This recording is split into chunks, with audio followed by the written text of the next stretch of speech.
Hello friends, ఈరోజు ఈ వీడియోలో ఏపీ స్టేట్ నీట్ పీజీ కౌన్సిలింగ్కి సంబంధించి డాక్టర్ ఎన్టీఆర్ యూహెచ్ఎస్ అఫీషియల్ వెబ్సైట్లో కన్వీనర్ కోటా అండ్ మేనేజ్మెంట్ కోటాకు సంబంధించిన నోటిఫికేషన్స్ సెప్టెంబర్ 27వ తారీఖున రిలీజ్ అయిన విషయం మనందరికీ తెలుసు.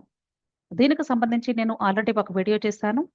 అలాగే సెప్టెంబర్ 28వ తారీఖున కూడా ఒక నోటిఫికేషన్ రిలీజ్ అయింది. అయితే ఈ సెప్టెంబర్ 28వ తారీఖు రిలీజ్ అయినటువంటి నోటిఫికేషన్ ప్రకారంగా ఇక్కడ list of candidates to be debarred for counselling 2024-25 అని ఇచ్చారు. ఇక్కడ ఈ నోటిఫికేషన్ ప్రకారంగా ఈ సంవత్సరం 2024-25 కౌన్సిలింగ్ లో ఏ స్టూడెంట్స్ పార్టిసిపేట్ చేయకూడదు, అంటే రిజెక్టెడ్ అయ్యారు అనేది లిస్ట్ ఇచ్చారండి. ఆ లిస్ట్ దేన్ని బేస్ చేసి ఇచ్చారంటే, ఆల్రెడీ ఇంతకు ముందు పీజీ కౌన్సిలింగ్ లో పార్టిసిపేట్ చేసి వాళ్ళకి సీట్ అలాట్మెంట్ వచ్చి జాయిన్ అయ్యి చదువుతూ మరలా ఇప్పుడు పీజీ ఎంట్రన్స్ రాసి వాళ్ళు క్వాలిఫై అయితే ఈ సంవత్సరం ఒకవేళ కౌన్సిలింగ్ లో పార్టిసిపేట్ చేయాలి అంటే వాళ్ళకి ఎటువంటి పర్మిషన్ కూడా లేదు అనేటువంటి మీనింగ్ వచ్చేలాగా ఇక్కడ డీబార్డ్ లిస్ట్ ఇవ్వడం జరిగింది. ఎందుకు అంటే అడ్మిషన్ రూల్స్ లో ఉంది, స్టూడెంట్ ఒకసారి కోర్సులో జాయిన్ అయిన తర్వాత డిస్కంటిన్యూ చేయాలి అంటే ఖచ్చితంగా వాళ్ళు డిస్కంటిన్యూషన్ అమౌంట్ పే చేయాలి. అలాగే 3 ఇయర్స్ వరకు మరలా కౌన్సిలింగ్ లో పార్టిసిపేట్ చేయకూడదు అని మనకి కండిషన్స్ ఉన్నాయి. దాన్ని బ్రేక్ చేయకూడదు కాబట్టి వాళ్ళని ఇక్కడ డీబార్ చేస్తూ ఉన్నారు. అయితే ఈ రోజు ఈ వీడియోలో నేను మెయిన్ మీకు చెప్పదలుచుకున్న విషయం ఏంటంటే, నేను ఈ నోటిఫికేషన్స్ గురించి మీకు ఎక్స్ప్లెయిన్ చేస్తూ మీకు ఏ టైప్ ఆఫ్ వీడియోస్ కావాలి కమెంట్ సెక్షన్ లో మెన్షన్ చేయండి అని చెప్పాను. చాలా మంది స్టూడెంట్స్ వాళ్ళకి వచ్చినటువంటి డౌట్స్ లేదా వాళ్ళకి కావాల్సినటువంటి రిక్వైర్మెంట్స్ ని మెన్షన్ చేస్తూ అక్కడ క్వశ్చన్స్ అడగడం జరిగింది. ఈ రోజు నేను ఆ క్వశ్చన్స్ అన్నింటికీ కూడా ఆన్సర్స్ ఇవ్వాలి అనుకుంటున్నాను. ఎందుకంటే ఒక్కొక్క క్వశ్చన్కి సంబంధించి ఒక్కొక్క వీడియో చేయటం అంటే కష్టం కాబట్టి ఆ క్వశ్చన్స్ అన్ని కూడా కన్సల్టేట్ చేసి ఒక లిస్ట్ లాగా తయారు చేసి ఎక్స్ప్లెయిన్ చేయాలి అనుకుంటున్నాను. ఓకే, అయితే ఆ క్వశ్చన్స్ ని ఎక్స్ప్లెయిన్ చేసే ముందుగా మీకు టెలిగ్రామ్ గ్రూప్ గురించి ఇంట్రడ్యూస్ చేయాలి అనుకుంటున్నాను. చాలా మందికి కూడా టెలిగ్రామ్ గ్రూప్ ఉంది అన్న విషయం తెలియదండి. ఎందుకంటే నేను చెప్పినప్పుడు అవునా ఉందా అని అడుగుతూ ఉన్నారు. ఎందుకంటే నేను ఇంతకు ముందు వీడియోస్ లో లాస్ట్ లో పెట్టేదాన్ని కాబట్టి దీని గురించి వాళ్ళు చివరి వరకు కూడా ఈ వీడియోస్ చూడరు కాబట్టి చాలా మందికి అలవాటు ఉండదు కాబట్టి దీన్ని స్కిప్ చేస్తూ వాళ్ళు వీడియోని ఎండ్ చేసేవాళ్ళు. అందుకని వాళ్ళకి టెలిగ్రామ్ గ్రూప్ ఉంది అన్న విషయం తెలియదు. సో మీలో ఎవరికైతే ఈ నీట్ పీజీ కౌన్సిలింగ్ కి సంబంధించి మెంటర్షిప్ కావాలి అనుకుంటున్నారో తప్పకుండా మీరు ఈ టెలిగ్రామ్ గ్రూప్ లో జాయిన్ అయినట్లయితే మీకు ఎటువంటి డౌట్స్ వచ్చినా సరే నా వంతుగా నేను హెల్ప్ చేయడానికి వీలవుతుంది. అంతేకాదండి, మీలో ఇంకా ఎవరైనా 1-to-1 ఇంటరాక్టివ్ సెషన్స్ కావాలి, మాకు ఈ నీట్ కౌన్సిలింగ్ కి సంబంధించి గైడెన్స్ కావాలి అనుకున్నట్లయితే ఇక్కడ లింక్ ఉంది. ఈ రెండు కూడా నేను వీడియో క్రింద డిస్క్రిప్షన్ లో ఇస్తాను. మీకు ఇష్టమైతే తప్పకుండా మీరు జాయిన్ అవ్వండి. ఓకే, ఇప్పుడు ఈ క్వశ్చన్స్ కు సంబంధించి ఆన్సర్స్ మీకు ఎక్స్ప్లెయిన్ చేస్తాను. ఫస్ట్ క్వశ్చన్, ఇక్కడ convener quota management quota with in brackets లో A, B and C cat 3 apply చేయవచ్చా అని అడిగారు. అంటే స్టూడెంట్ అడిగినటువంటి క్వశ్చన్ ఎలా అర్థం చేసుకోవాలంటే, కన్వీనర్ కోటా అంటే దీన్నే ఇంకొక పేరు ఏ క్యాట్ అంటారు, లేదా ఫ్రీ సీట్ అనొచ్చు, లేదా కాంపిటెంట్ అథారిటీ కోటా అనొచ్చు. ఇవన్నీ కూడా ఒకటే పేర్లండి. అంటే ఏ కేటగిరీలో లేదా కన్వీనర్ కోటాలో అప్లై చేసుకోవాలి అంటే ఒక అప్లికేషన్ సరిపోతుంది. ఒక అప్లికేషన్ అంటే అర్థము ఒక రిజిస్ట్రేషన్ ఫీ కడితే సరిపోతుంది. అది కేటగిరీ వైజ్ గా మీకు ఎంత కట్టాలి అనేది ఆల్రెడీ ప్రాస్పెక్టస్ లో ఇచ్చేశారు. నేను కూడా వీడియోలో చెప్పాను. ఓకే, నెక్స్ట్ మేనేజ్మెంట్ కోటా తీసుకున్నట్లయితే ఇక్కడ కొద్దిమంది అనుకోవటం ఏంటంటే, ఇక్కడ మేనేజ్మెంట్ కోటా అంటే జనరల్ గా బి క్యాట్ ఉంటుంది, సి క్యాట్ ఉంటుంది, అలాగే ఇన్స్టిట్యూషనల్ కోటా కూడా ఉంటుంది. ఈ 3 కోటాస్ ఉంటాయి కాబట్టి సపరేట్ గా ఒక్కొక్క దానికి ఒక్కొక్క అప్లికేషన్ పెట్టుకోవాలేమో అనుకుంటూ ఉన్నారు. కాదండి, అన్ని కేటగిరీస్ కి కలిపి ఒకే రిజిస్ట్రేషన్ ఫీ ఉంటుంది. అర్థమైంది కదా. కాకపోతే ఇక్కడ బి క్యాట్ అంటే మీరు అదర్ డాక్యుమెంట్స్ ఏమీ సబ్మిట్ చేయాల్సిన అవసరం లేదు. కానీ సి కేటగిరీకి ఇంకొక పేరు ఎన్ఆర్ఐ కేటగిరీ.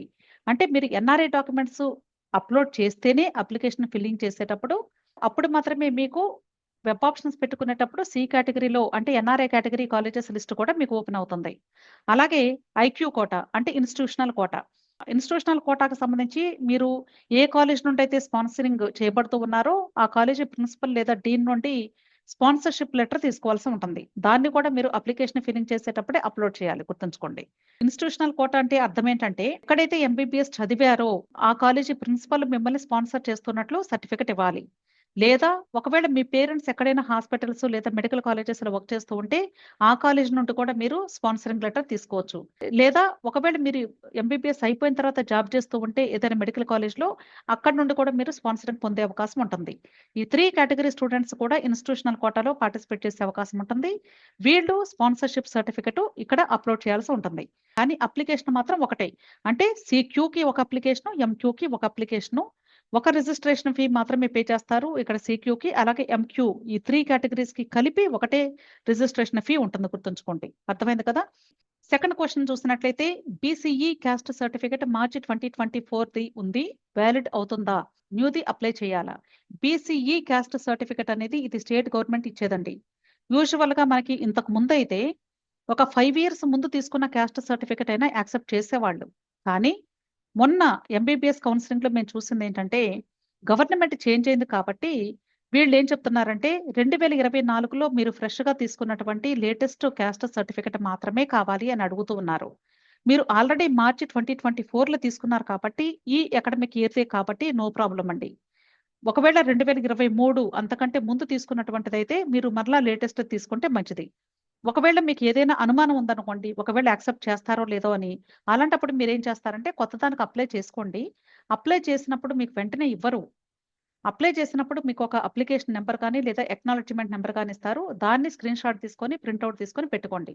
మీకు అలాట్‌మెంట్ వచ్చినప్పుడు ఒకవేళ వీళ్ళు అభ్యంతరం చెప్తే అప్పుడు ఆ అక్నాలెడ్జ్‌మెంట్ నంబరు లేదా అప్లికేషన్ నంబర్ చూపిస్తే మీకు సర్టిఫికేట్ వచ్చిన తర్వాత ఒరిజినల్‌ది సబ్మిట్ చేస్తామంటే సరిపోతుంది. Clear? Next third question. University fee first, second round ప్రతిసారి పే చేయాలా? అంటే అప్‌గ్రేడ్ అయినప్పుడల్లా అని అడుగుతూ ఉన్నారు. అంటే యూనివర్సిటీ ఫీ అంటే అర్థమేంటి? మీకు సీట్ అలాట్‌మెంట్ వస్తే మీరు కట్టవలసినటువంటి అమౌంట్. కన్వీనర్ కోటాకు ఒక రేట్ ఉంటుంది. అలాగే బి క్యాట్‌కి ఒక రేట్ ఉంటుంది. సి క్యాట్‌కి ఒక రేట్ ఉంటుంది. అయితే మీరు కట్టవలసినటువంటి యూనివర్సిటీ ఫీ అమౌంట్ ఏ కేటగిరీలో మీరు అలాట్‌మెంట్ ఆర్డర్ డౌన్‌లోడ్ చేసుకుంటారో, అది ఏదో ఒక రౌండ్‌లో అంటే మీకు ఫస్ట్ టైమ్ అలాట్‌మెంట్ ఎప్పుడొస్తుందో అప్పుడు కడతారు ఆల్రెడీ.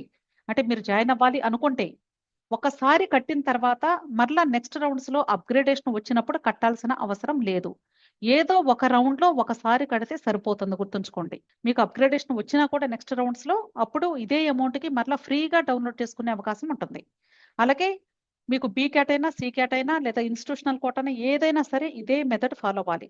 క్లియర్? కేవలము ఒకసారి మాత్రమే యూనివర్సిటీ ఫీ కడితే సరిపోతుంది. క్లియర్? నెక్స్ట్ బాండ్ మేనేజ్మెంట్ కోటాకి కూడా ఉంటుందా? యెస్ అండి. ఇక్కడ బాండ్ అనేది మేనేజ్మెంట్ కోటానా, లేక కన్వీనర్ కోటానా, లేదా బి క్యాటా, సి క్యాట్, ఐక్యూనా ఏది కూడా డిఫరెన్స్ ఉండదండి. అన్నింటికి కూడా ఒకటే ఉంటుంది సిస్టము. కాబట్టి ప్రతి ఒక్క కేటగిరీలో కూడా మీరు ఏ కేటగిరీలో జాయిన్ అయినా సరే బాండ్ ఈస్ మస్ట్. సో అందరికీ కూడా వర్తిస్తుంది. Clear? Next I got 30%. Can I register on AP NEET PG counseling? I heard only one time registration.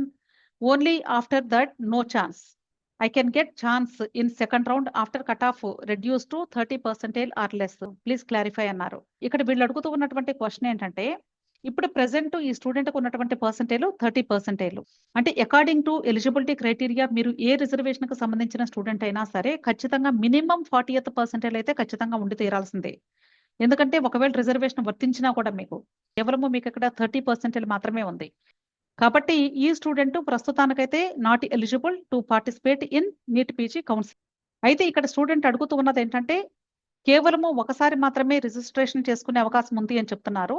ఒకవేళ ఫర్దర్ రౌండ్స్‌లో కానీ కట్ ఆఫ్ తగ్గిస్తే అంటే పర్సెంటేజ్ కట్ ఆఫ్ కానీ తగ్గితే అప్పుడు మరలా రిజిస్ట్రేషన్ చేసుకునే అవకాశం ఉంటుందా అని అడుగుతున్నారు. డెఫినిట్‌గా ఉంటుందండి. ఎందుకంటే ఇక్కడ వీళ్ళు ముందుగా చెప్పటం లేదు మనకి. ఒకవేళ కట్ ఆఫ్ తగ్గితే మీకు మరలా అవకాశం ఉంటుంది. అయినా సరే మీరు ముందుగానే అప్లై చేసుకోండి అనే విషయం ఎక్కడ కూడా మనకి స్పెసిఫై చేయలేదు. వాళ్ళు చెప్తున్న విషయం ఏంటంటే minimum qualifying cut off percentage ప్రకారంగా మాత్రమే ఈ కౌన్సెలింగ్‌లో పార్టిసిపేట్ చేయండి అని చెప్తున్నారు. ఒకవేళ మీకు తర్వాత రౌండ్స్‌లో గాని తగ్గిందనుకోండి కట్ ఆఫ్ అప్పుడు మరలా మీకు ఛాన్స్ ఇస్తారు. ప్రాబ్లమ్ ఏమి లేదు. క్లియర్? నెక్స్ట్ క్వెషను ఏపీలో స్టేట్ కోటా కట్ ఆఫ్ ఎలా ఉంటుందో ఒక ఎక్స్‌పెక్టెడ్ లిస్టు చేయమని అడుగుతూ ఉన్నారు. ఇక్కడ నేను చెప్పేది ఒకటేనండి. 2023 కౌన్సెలింగ్ ఆల్రెడీ మనకి రిపోర్ట్స్ ఉన్నాయి. అలాట్‌మెంట్ లిస్టులున్నాయి. కట్ ఆఫ్ కూడా నేను ఆల్రెడీ వీడియోస్‌లో పెడుతూ వచ్చాను. ఇక్కడ మీరు అబ్జర్వ్ చేసినట్లయితే స్టేట్ కోటాలో మనకి కన్వీనర్ కోటా ఉంది, అలాగే మేనేజ్మెంట్ కోటా ఉంది.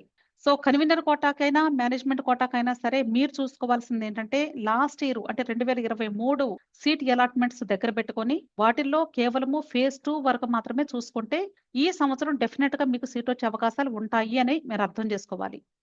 కానీ మీరు లాస్ట్ స్ట్రే వేకెన్సీ రౌండ్ వరకు చూసుకొని వచ్చే అవకాశం ఉంది అంటే అది గ్యారంటీ కాదు. కేవలము మీరు చూసుకోవాల్సింది సెకండ్ రౌండ్ లేదా మాక్సిమం థర్డ్ రౌండ్ అంతవరకే. ఆ తర్వాత మీరు చూసుకుంటే పెద్దగా బెనిఫిట్ ఉండదు. దీనికి సంబంధించిన డేటా మీకు ఎన్టీఆర్ యూహెచ్ఎస్ అఫీషియల్ వెబ్సైట్ లో అడ్మిషన్స్ అని ఉంటుంది ట్యాబ్, దానిలోకి వెళితే బ్యాక్ డేట్స్ లో మీకు అవైలబుల్ గా ఉన్నాయి.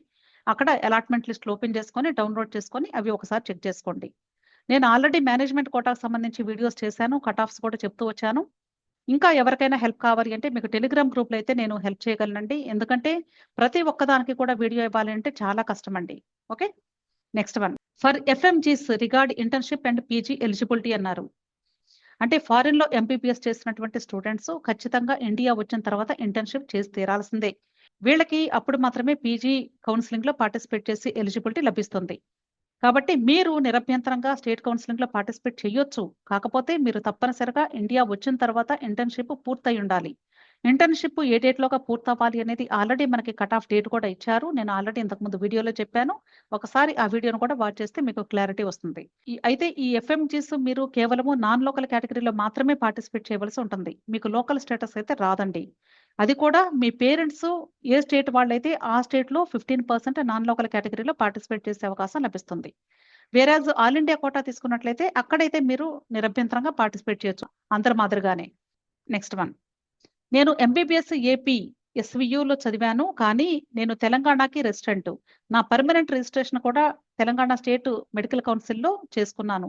ఇప్పుడు కౌన్సిలింగ్ కి ఎక్కడ లోకల్ అవుతాను అని అడుగుతున్నారు. యూజువల్ గా మనం ఎంబీబీఎస్ ఎక్కడ చదివితే ఆ స్టేట్ కి లోకల్ అవుతామండి. ఇక్కడ ఏపీలో మీరు చదివారు కాబట్టి ఏపీ ఎస్వియు రీజన్ కి లోకల్ అవుతారు. కాబట్టి మీరు నిరభ్యంతరంగా ఏపీ స్టేట్ కోటా కౌన్సిలింగ్ లో పార్టిసిపేట్ చేసే అవకాశం అయితే ఉంది.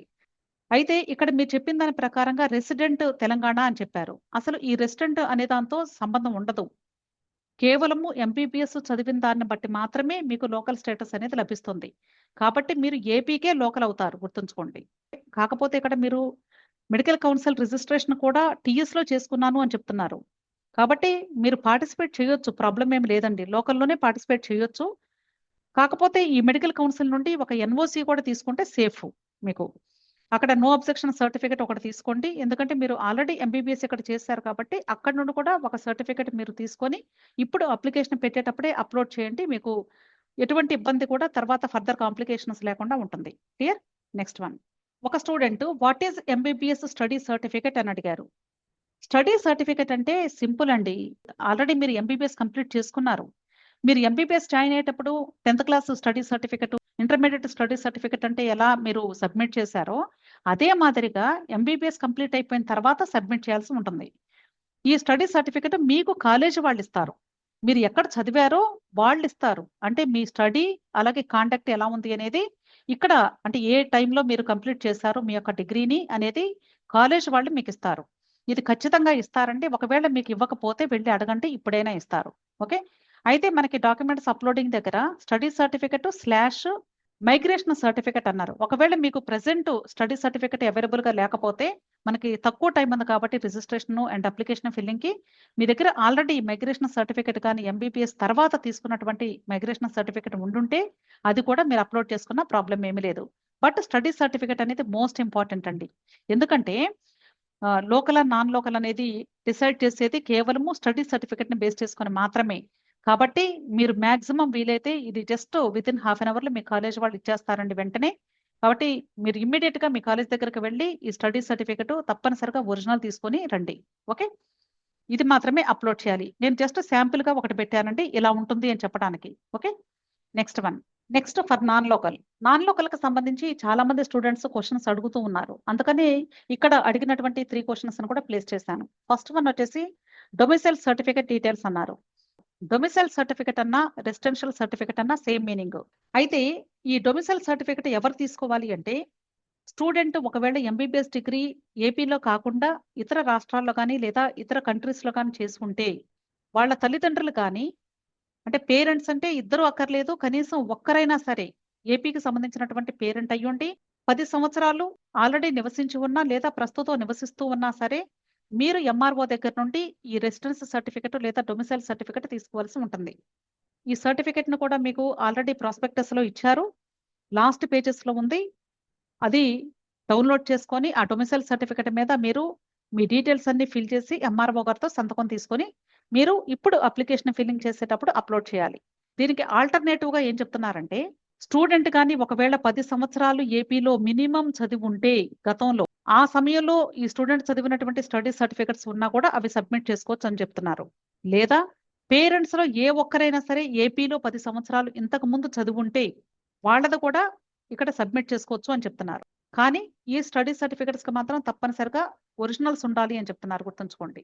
సో, మీకు వీలైతే డొమిసైల్ సర్టిఫికేట్ ఎంఆర్ఓ నుండి తీసుకోండి. లేదా కనీసం పేరెంట్స్ యొక్క స్టడీ సర్టిఫికేట్స్ 10 ఇయర్స్‌కి ఉండాలి. అది బ్రేక్ ఉన్నా పర్లేదండి. గ్యాప్ వచ్చినా పర్లేదు. టోటల్ 10 ఇయర్స్ ఉంటే చాలు. ఒకవేళ తల్లిదండ్రులు చదువుకోని తల్లిదండ్రులు అనుకోండి. అలాంటప్పుడు స్టూడెంట్ 10 సంవత్సరాలు చదువుకొని ఉన్న గతంలో, ఆ 10 సంవత్సరాల స్టడీ సర్టిఫికేట్స్ పెట్టినా కూడా వీళ్ళకి 15% కన్వీనర్ కోటాలో కూడా వీళ్ళకి నాన్ లోకల్ కేటగిరీలో పార్టిసిపేట్ చేసే అవకాశం లభిస్తుంది. వీళ్ళతో పాటుగా current employment certificate of either of parents అంటున్నారు. ఒకవేళ స్టూడెంట్ యొక్క పేరెంట్స్ వేరే రాష్ట్రానికి సంబంధించిన వాళ్ళైనా సరే, వాళ్ళు ఇప్పుడు ఆంధ్రాలో పనిచేస్తూ ఉంటే, జాబ్ చేస్తూ ఉంటే, వాళ్ళు ఎక్కడైతే జాబ్ చేస్తూ ఉన్నారో, ఆ ఆఫీస్ నుండి ఎంప్లాయ్‌మెంట్ సర్టిఫికేట్ అప్‌లోడ్ చేసినా సరే, మీకు కూడా 15% నాన్ లోకల్ కేటగిరీలో కన్వీనర్ కోటాలో కూడా మీకు సీట్ అలాట్‌మెంట్ పొందే అవకాశం ఉంది అని చెప్తున్నారు. సో, ఈ మూడిట్లో ఏ ఒక్కటి ఉన్నా సరే నాన్ లోకల్ కేటగిరీకే మీరు వర్తిస్తారు. Next one. Explain about the local, non local candidate guidelines required documents for the same అన్నారు. ఇప్పటి వరకు చెప్పిందంతా కూడా ఈ క్వెషన్‌కి కూడా సంబంధించింది. థర్డ్ క్వెషన్, నేను టీఎస్‌లో ఎంబీబీఎస్ చేశాను కానీ మాది ఏపీ. నేను ఏపీలో అప్లై చేయవచ్చా? ఇక్కడ తెలంగాణ స్టేట్‌లో మీరు ఎంబీబీఎస్ చేశారు కాబట్టి తెలంగాణ స్టేట్‌కి మీరు లోకల్ అవుతారు. కాబట్టి అక్కడ మీకు లోకల్ స్టేటస్ డెఫినిట్‌గా వర్తిస్తుంది. అలాగే అట్ ది సేమ్ టైమ్ ఏపీలో మీది రెసిడెన్సీ ఉంది కాబట్టి ఏపీలో మీ పేరెంట్స్ 10 సంవత్సరాలుగా ఉంటూ ఉంటే ఎంఆర్ఓ నుండి సర్టిఫికేట్ తీసుకొని డొమిసైల్ సర్టిఫికేట్ అప్‌లోడ్ చేస్తే మీకు ఏపీలో కూడా కన్వీనర్ కోటాలో కూడా 15% నాన్ లోకల్ కేటగిరీలో పార్టిసిపేట్ చేసే అవకాశం లభిస్తుంది. ఇది ఎవరు అడగలేదండి. కానీ నేనే మీకు ఇన్‌స్ట్రక్షన్ లాగా ఇచ్చాను. Don't use mobile tab for NEET PG counselling. ఎవ్వరు కూడా దయచేసి మీ ట్యాబ్స్‌లో గానీ, లేదా మొబైల్స్‌లో గానీ, ఈ నీట్ పీజీ కౌన్సెలింగ్‌కి సంబంధించి రిజిస్ట్రేషన్ గానీ, అప్లికేషన్ ఫిల్లింగ్ గానీ, పేమెంట్స్ గానీ, అలాట్‌మెంట్ ఆర్డర్స్ డౌన్‌లోడింగ్ గానీ ఏది కూడా చేయకూడదు. కేవలము మీరు యూజ్ చేయాల్సింది ల్యాప్‌టాప్ లేదా డెస్క్‌టాప్ కంప్యూటర్ మాత్రమే. ఇవి మీ దగ్గర లేకపోతే ఇంటర్నెట్ సెంటర్‌కి వెళ్లి అక్కడ హెల్ప్ తీసుకొని అక్కడ మాత్రమే చేపించుకోండి. అంతేగాని మీరు ఇంట్లో కూర్చొని మీ సొంత మొబైల్‌లో గానీ, లేదా ట్యాబ్‌లో గానీ చేయటానికి వీలు లేదు. Regarding NRI documents. సి కేటగిరీలో లేదా ఎన్ఆర్ఐ కేటగిరీలో పార్టిసిపేట్ చేయాలి అనుకునే స్టూడెంట్స్ తప్పనిసరిగా మీరు ఇప్పుడు రిజిస్ట్రేషన్ అండ్ అప్లికేషన్ ఫిల్లింగ్ చేసే టైంలోనే ఈ ఎన్ఆర్ఐ డాక్యుమెంట్స్‌ని అప్‌లోడ్ చేయాల్సి ఉంటుంది. ఈ ఎన్ఆర్ఐ డాక్యుమెంట్స్ ఏమేం అప్‌లోడ్ చేయాలి అనేది మనకి ఆల్రెడీ లిస్ట్ ఇచ్చారు. ఈ లిస్ట్‌లో ఫస్ట్‌దేంటంటే ఎనెక్సర్ 2ని ఫిల్ చేయమని చెప్తున్నారు. ఇది మ్యాండేటరీ. అంటే డిక్లరేషన్ ఫార్మ్ అనొచ్చు దీన్ని. ఇది స్టూడెంట్ సంతకం చేయాలి. మిమ్మల్ని ఎవరైతే స్పాన్సర్ చేస్తున్నారో వాళ్ళు కూడా తప్పనిసరిగా సైన్ చేయాలి.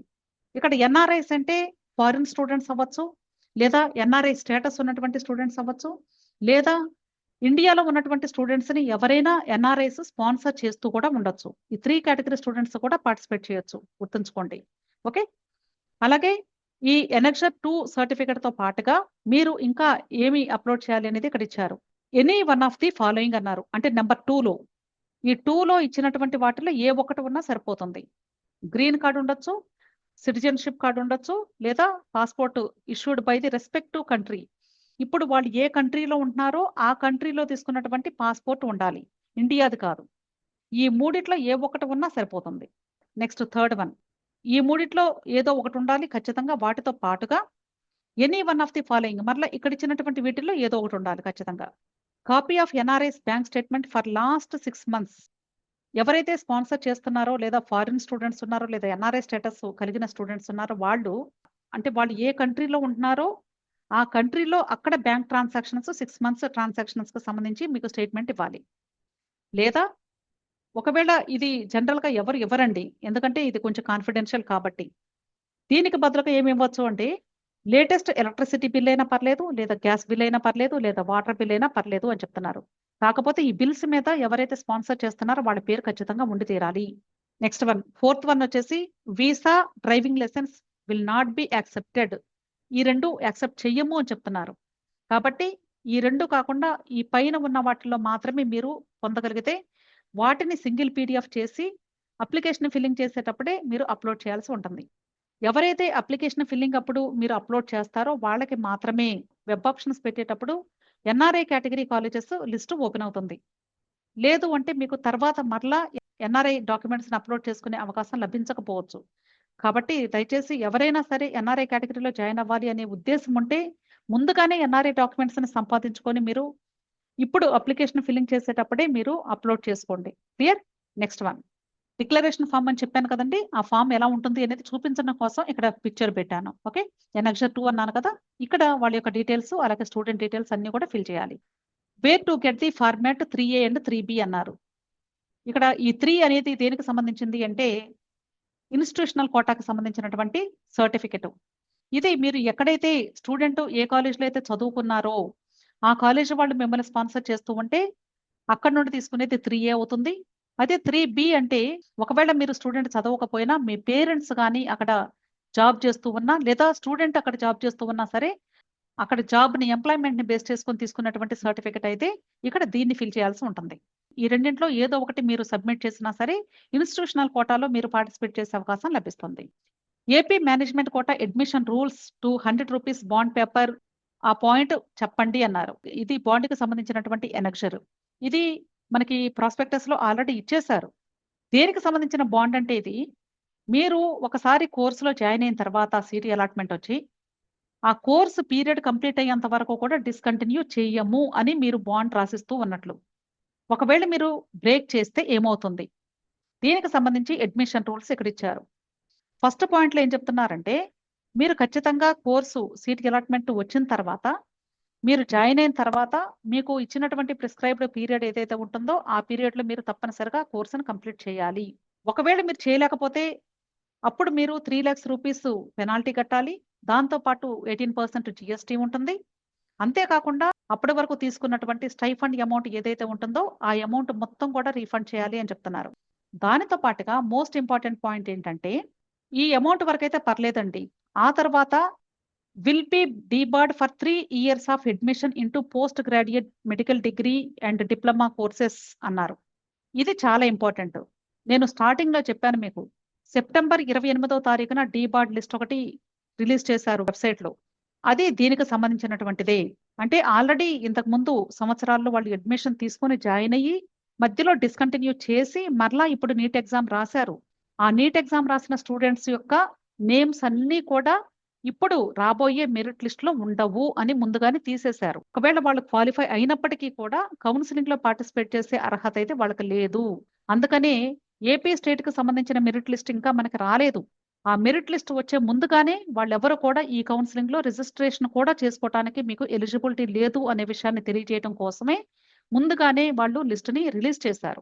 సో, ఇప్పుడైనా సరే మీరు కౌన్సెలింగ్‌లో పార్టిసిపేట్ చేయబోయే వాళ్ళు ఈ విషయాన్ని ప్రతి ఒక్కరు గుర్తుంచుకోండి. డబ్బులైతే ఏదో రకంగా కట్టొచ్చండి. కానీ 3 ఇయర్స్ వరకు మరలా కౌన్సెలింగ్‌లో పార్టిసిపేట్ చేసే అవకాశం అయితే మీకు లభించదు. అర్థమైంది కదా! సో, ఈ విషయం గుర్తుంచుకొని మీరు ఏం చేయాలి? ఎలాంటి డెసిషన్ తీసుకోవాలి అనేది జాగ్రత్తగా మీరు ఫాలో అప్ చేసుకోండి. అయితే ఇక్కడ చెప్పేదేంటంటే కేవలం ఏపీలో మాత్రమే మీరు 3 ఇయర్స్ పార్టిసిపేట్ చేయడానికి లేదని చెప్పారు గుర్తుంచుకోండి. ఒకవేళ మీరు ఆల్ ఇండియా కోటాలో పార్టిసిపేట్ చేయాలి అనుకుంటే పార్టిసిపేట్ చేసుకోవచ్చు. లేదా తెలంగాణ స్టేట్‌లో చేయాలంటే చేసుకోవచ్చు. లేదా వేరే ఏ ఇతర స్టేట్‌లోనైనా పార్టిసిపేట్ చేయొచ్చు. బట్ ఏపీలో మాత్రమే 3 ఇయర్స్ వరకు మీకు ఎలిజిబిలిటీ ఉండదు. క్లియర్? ఇది చాలా చాలా ఇంపార్టెంట్. సో, మీ అందరికీ కూడా చాలా వరకు డౌట్స్ క్లారిఫై అయ్యాయి అనుకుంటున్నాను. సో, ఇంకా ఏదైనా డౌట్స్ ఉంటే వీడియో క్రింద కామెంట్ సెక్షన్‌లో కామెంట్ చేస్తే నెక్స్ట్ వీడియోస్‌లో నేను మీ డౌట్స్‌ని క్లారిఫై చేయడానికి ట్రై చేస్తాను. So, wish all the best అండి. ప్రతి ఒక్కరు కూడా రిజిస్ట్రేషన్ ప్రాసెస్ జాగ్రత్తగా చేసుకోండి. దయచేసి ఎవ్వరు కూడా మీరు మిస్టేక్స్ చేసుకోవద్దు. మీరు registration, application filling, documents uploading చేసేటప్పుడు తెలియకపోతే ఒకటికి 2 సార్లు ఆలోచించి ఇతరుల సలహా తీసుకోండి. లేదంటే టెలిగ్రామ్ గ్రూప్ ఉంది. గ్రూప్‌లో జాయిన్ అయినట్లయితే నేను నా వంతుగా మీకు గైడెన్స్ ఇవ్వడానికి వీలవుతుంది. ఓకే. మీకు ఇంకా ఏదైనా డౌట్స్ ఉంటే వీడియో క్రింద కమెంట్ బాక్స్లో కమెంట్ చేయండి. తప్పకుండా మీ డౌట్స్ని క్లారిఫై చేయడానికి ట్రై చేస్తాను. విష్ ఆల్ ది బెస్ట్ అండి. వీడియో నచ్చితే వీడియోని లైక్ చేయండి. మీ ఫ్రెండ్స్ కూడా షేర్ చేయండి. ఎందుకంటే మీ ఫ్రెండ్స్కి షేర్ చేస్తే అక్కడి నుండి చాలా మందికి రీచ్ అయ్యే అవకాశాలు ఉంటాయి. సో చాలా మందికి కూడా ఈ వీడియోస్ ఉపయోగపడాలి అని నేను భావిస్తూ ఉన్నాను. సో నా ఛానల్ని కూడా తప్పకుండా సబ్స్క్రైబ్ చేసుకోండి. Thank you.